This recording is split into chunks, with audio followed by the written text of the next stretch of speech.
Hello and welcome to Midweek Meditations, where we have an opportunity to briefly share with you what God has been sharing with us.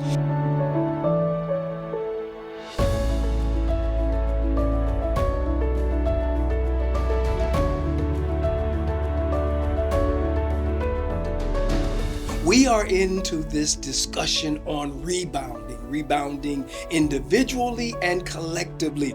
We started out looking at the book of Ruth and how Ruth rebounded and others got caught up in her rebound experience. And now we've moved into the New Testament. And I want to tell you something. I believe one of the greatest acts of rebounding is the act of Lazarus being called forth from the tomb, a resurrection. There's nothing like a rebound based on a resurrection. So that's what we've been talking about. We've been talking about God's great power to call life to where there may be death.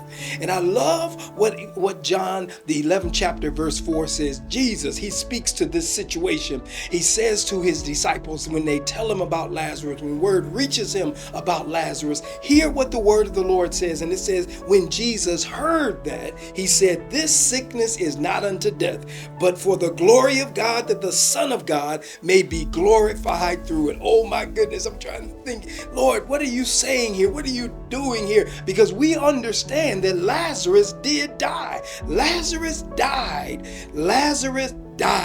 We do understand that Lazarus actually died, but Jesus is saying something far deeper. He's saying something far more. He's in essence saying that when I'm on the scene, when I'm in the midst of all this going on, death does not have the same power that it thinks it has. Death cannot do what we thought it could do. He's saying, listen, Lazarus may die now, but something special is going to happen for him. Something better is going to happen for him. And I love the fact that Jesus speaks with authority when he says, this will not be the end for Lazarus. This will not take Lazarus out the way we think of it. And I want to pause and ask the question before we end. I want to find out what in life is speaking to you. What in life is telling you you can't make it? What in life is saying that it's over for you? What in life would you love Jesus to speak to say to it, this is not what you think it is.